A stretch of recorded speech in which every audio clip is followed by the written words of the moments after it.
स्वामी प्रसाद मौर्य जैसे बहादुर आज और भी एक बड़ी भाषा में कहूँगा वो बुजुर्ग हैं, लेकिन जिस तेज तर्रारपने से जिस जिस क्या नाम है मुखरता से वो बोलते हैं, निसंदेह हमें उन पर गर्व है। और इस बात के साथ मैं कह रहा हूँ कि जिन कायर लोगों ने उन पर हमला किया है वो कल भी कायर थे, आज भी कायर हैं और कल भी कायर रहेंगे। मुझे दुख इस बात का है कि उन 2 लड़कों ने जिन्होंने हमला किया उसमें एक यादव समाज का लड़का है। जिस समाज की लड़ाई स्वामी प्रसाद मौर्य जैसे लोग लड़ रहे हैं, रतनलाल जैसे लोग लड़ रहे हैं, लक्ष्मण जैसे लोग लड़ रहे हैं, हमारे जैसे मंडल जैसे लोग लड़ रहे हैं, अगर हमारे समाज का ही बच्चा हमारे ऊपर लड़ाई करेगा तो हमको अपने घर को भी संभालना चाहिए कि हमारे घरों के बच्चों में मनुवाद किस तरीके से अंदर तक घुस गया है, आरएसएस और बजरंग दल किस प्रकार से अंदर तक घुस गया है कि हमारे बच्चों को हमारे ही खिलाफ वो इस्तेमाल करें। हम इस पर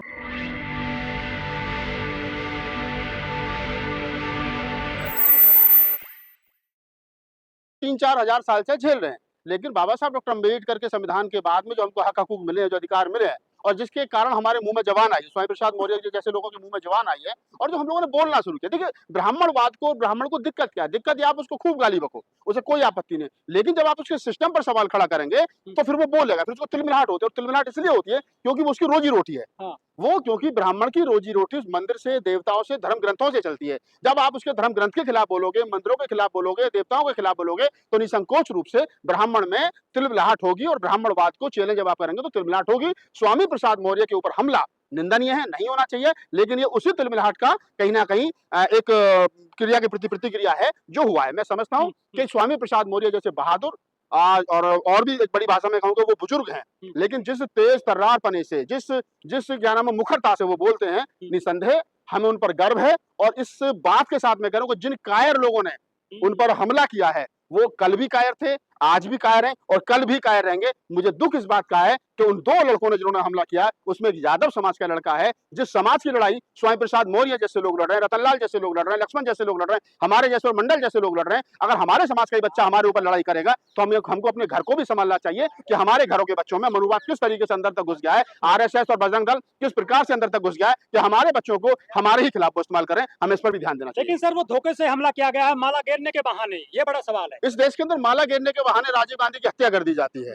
इस देश के अंदर माला घेरने के जो है उससे क्या नाम है माला घेरने के चक्कर में दिल्ली के मुख्यमंत्री केजरीवाल जी को थप्पड़ मार दिया जाता है। तो माला घेरने का क्या है कि ये एक ऐसा सिंबॉलिक है कि आदमी आया माला घेरेगा, अभिनंदन करेगा, लेकिन उसमें कोई पहले से मनसा बना करके आया हो कायर और कहीं ना कहीं डरपोक आदमी कि मुझे नजदीक जाकर के थप्पड़ मारना है, तो ये उसकी कायरता निसंकोच रूप से जो है वो कहीं ना कहीं दर्शाती है। अगर उसके अंदर हिम्मत थी तो पहले से चैलेंज करता है मैं स्वामी प्रसाद मौर्य को कि थप्पड़ मारूंगा। सुरक्षा मिली हुई है ना। देखिए, सुरक्षा मिलना अलग चीज है, लेकिन जब आप किसी के पास मुझे जेट से नहीं मिली हो, राहुल गांधी जी को जेट सिक्योरिटी मिली हो, लेकिन अगर मैं उनके गले में माला डालूंगा तो मुझे जेट सिक्योरिटी थोड़ी रोक ली। राहुल गांधी जी खुद कहेंगे आइए, स्वामी प्रसाद मौर्य जी खुद कहेंगे आइए मेरे पास।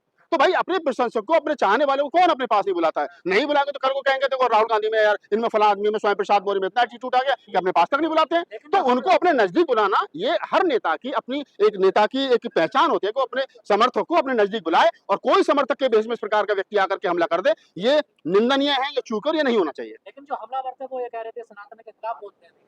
सनातन है क्या, पहले ये समझ लो। जो लोग कह रहे हैं सनातन सनातन सनातन, सनातन है क्या भाई? मैं तो ये जितने हिंदू बने घूमते हैं, मेरा इनको चैलेंज है, पहले ये बताओ सनातन क्या है? ये 20 साल पहले इनके यहाँ सनातन शब्द नहीं था। 20 साल पहले इनके यहाँ कोई सनातन शब्द नहीं था, कोई सनातन संस्कृति नहीं थी। 20 साल पहले ये हिंदू थे, कहते गर्व से कहो हम हिंदू हैं, अभी कह रहे हम सनातनी है। भाई पहले तय कर लो तुम सनातनी हो या हिंदू हो। भगवान बुद्ध ने कहा है एज धम्मो सनातनो, सनातन वो है जिसमें कोई परिवर्तन ना हो सके, आकाश से लेकर के और जमीन तक पूरे भूमंडल में जिसमें कोई परिवर्तन ना हो सके, जो नेचर के ऊपर डिपेंड करता हो, वो सनातन है। ये कौन से सनातन है भाई? तुम्हें कल को 2 पैसे ढंग के मिल जाए तो भगवा उतार करके हरा कपड़ा पहन करके मजार पे बैठ जाओगे तो पैसे के चक्कर में, तो ये सनातनी नहीं है। सनातनी तो हम लोग हैं जो नेचर के ऊपर डिपेंड करते हैं, नेचर को सलाम करते हैं। इनके यहाँ तो हर 6 महीने के बाद में नया बाबा आ जाता है, नया भगवान आ जाता है, तो सनातनी थोड़ा ही है। लेकिन स्वामी प्रसाद मौर्य रामचरितमानस को, मनुस्मृति को कोसते हैं पब्लिक डोमेन में जाकर मन से खुलेआम। बाबा साहब डॉक्टर अम्बेडकर ने मनुस्मृति जलाई थी आज से लगभग 100 वर्ष पहले, 100 वर्ष पहले लगाई थी। और 1956 में बाबा साहब ने नागपुर की दीक्षा भूमि के खड़े होकर, जिसको आज हम दीक्षा भूमि कहते हैं, वहां खड़े होकर के कहा था 7 लाख लोगों के साथ में कि मैं राम कृष्ण को ईश्वर नहीं मानूंगा, ना उनकी पूजा करूंगा।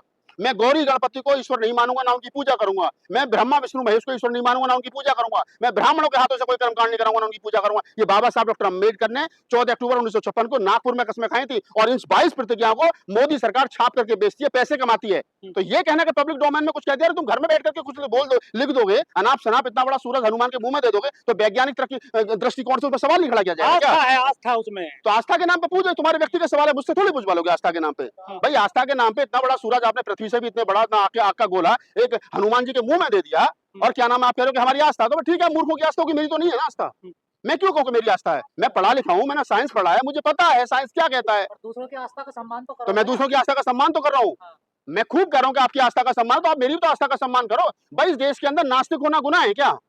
अगर आपको आस्तिक होने का जो है वो कहीं ना कहीं संविधान जो अधिकार देता, तो मुझे नास्तिक होने का जो अधिकार भी संविधान देता है। ना संविधान से आप ऊपर है, ना संविधान से मैं ऊपर है। अगर आप ये चाहते हो कि मैं आपके धर्म का और आपकी आस्था का सम्मान करूं, तो आपकी भी ड्यूटी बनती है कि आप मेरी आस्था का सम्मान करो, मेरे नास्तिक होने का सम्मान करो। और बता रहा हूं, उससे बड़ी बात, आस्तिक होना इस देश के अंदर बहुत आसान है। किसी भी 100 साल पुरानी बात को मान लेना, हम आस्तिक हैं, बहुत आसान है। नास्तिक होना बहुत कठिन है। आप सवाल खड़े करिए ना, ठीक है। आस्तिक नास्तिक होने के लिए सवाल खड़ा करना पड़ता है। जो हमलावर हैं उनमें एक यादव युवक भी है, लेकिन ये वही यादव है जो इटावा में जिनके अभी बाल कतरे गए थे और मूत्र छिड़का गया था। ये भी उनके साथ मिले हुए हैं जिन्होंने उनके बाल कतरे थे। देखिए, आप समझिए, दो चीज समझिए।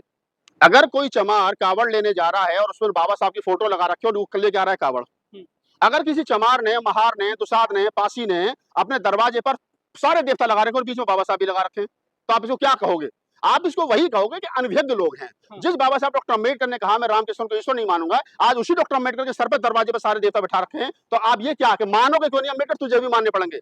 हम लोग अम्बेडकर से ज्यादा बुद्धिमान हो गए। जिस अम्बेडकर ने उस समय पर ये कहा कि ओबीसी समाज जो बैकवर्ड समाज है वो इतना मजबूत है, जिसके अंदर आधी आबादी है, अगर वो शेड्यूल कास्ट के साथ मिल जाएगा तो हम ऊपर की शक्तियों को कंट्रोल कर लेंगे, अगर ऊपर की शक्तियों के साथ मिल जाएगा तो हमें रोन देगा। तो ओबीसी समाज क्या है कि वो ऊपर की शक्तियों के साथ छत्री बनने के चक्कर में, पंडित जी बनने के चक्कर में, और पता नहीं क्या क्या बनने के चक्कर में, मैं बता रहा हूँ ना, वही आ रहा हूँ आपके सवाल पे, ऊपर की शक्तियों को मिल गया क्योंकि उसको शूद्र नहीं बनना था। अब कुछ लोग आए, हमारे साथी हैं, काम कर रहे हैं, वो मौर्य समाज में हैं, यादव समाज में हैं, पटेल समाज में हैं, जाट में हैं, गुजरों में हैं, राजकुमार भाटी गुजर समाज से हैं, लक्ष्मण हैं, तमाम लोग हैं, काम कर रहे हैं। और मैं कह रहा हूँ कि निसंकोच आने वाला समय इस देश के SC ST OBC का है। ये जो 3 4 5% जो चोटी रख करके चोटी का ज्ञान रखने वाले लोग अपने आप को दम्भ भरते हैं कि हमारा सीधा कनेक्शन भगवान से, हमें खिलाओ तो आपके पूर्वजों को पहुंच जाएगा। मुझे तो पंडित जी कह रहे थे हमें खिलाओ हमारे पूर्वजों को पहुंच जाएगा। मैं कहा मेरे दादाजी मटन खाते थे, पंडित जी खाओगे तो बताओ? नहीं साहब, तो बताओ मटन नहीं खाएंगे तो क्यों नहीं खाओ? मेरा बाप तो मटन नहीं खाता था, दारू भी पीता था, तो मैं तो वही खिलाऊंगा ना जो मेरा बाप खाता था। वो तुमने खाना नहीं, तुमको चाहिए देसी घी हलवा पूरी, वो मेरे घर है नहीं। तो मैं वही कह रहा हूँ कि देखिए, अंधभक्ति पर सवाल खड़ा करना। मेरे बहुत सारे ब्राह्मण दोस्त हैं, मेरे मेरे मेरे वीडियो देखते हैं, मुझे फाइनेंस करते हैं भाई साहब, मुझे आर्थिक सहयोग भेजते हैं ब्राह्मण, कहते हैं भाई साहब आप बिल्कुल ठीक करो। क्या इस देश के अंदर ब्राह्मण बुरा नहीं है? ब्राह्मणवाद बुरा है। इस देश के अंदर कोई जाति बुरी नहीं है, उस जाति में जो कुछ चंट और चालाक लोग हैं, जो अपने आप को, जैसे यादव है बेचारा ब्राह्मणों को बहकावे में आ गया, स्वामी प्रसाद मौर्य पर हमला कर दिया, उसे पता ही नहीं है। तेरे लोगों की अभी कल पर तो चुटिया कटी है, तेरे बाल मूड़ दिए गए, तेरे ऊपर पहले तो क्या नाम है, उसका गंगा जल होता था पवित्र, फिर साला उसका क्या कहते हैं, उसको गाय मूत्र हो गया, अब बहुमूत्र हो गया। तो हम तो समझ ही नहीं आ रहे देश कितनी तरक्की करके कहां से कहां तक चला गया भाई साहब, है? तो इस देश के OBC को समझना चाहिए, स्वामी प्रसाद मौर्य इस देश के बहुजन समाज की मुखर आवाज है। और मैं राहुल नागपाल चैलेंज कर रहा हूं, उनके साथ खड़ा हूं। हमारे गुरु भी हैं, हमारे साथी भी हैं, हमारे एक गार्जियन भी हैं, और उन पर हमला इस देश के तमाम बहुजन समाज पर हमला है। इस देश की SC ST OBC माइनॉरिटी, इस देश की 85% 88% बहुजन समाज पर हमला है। इस देश के संविधान पर हमला है। इस देश के अम्बेडकरवादी, कबीरपंथी, नानकपंथी, बुद्धिस्ट, लालय सिंह यादव को मानने वाले, पेरियर रामास्वामी नायकर को मानने वाले, नारायण गुरु को मानने वाले, अच्युतानंद को मानने वाले, उन तमाम बहुजन महापुरुषों की विचार की पर हमला है। लिहाजा हमें मुखर होकर के बोलना चाहिए।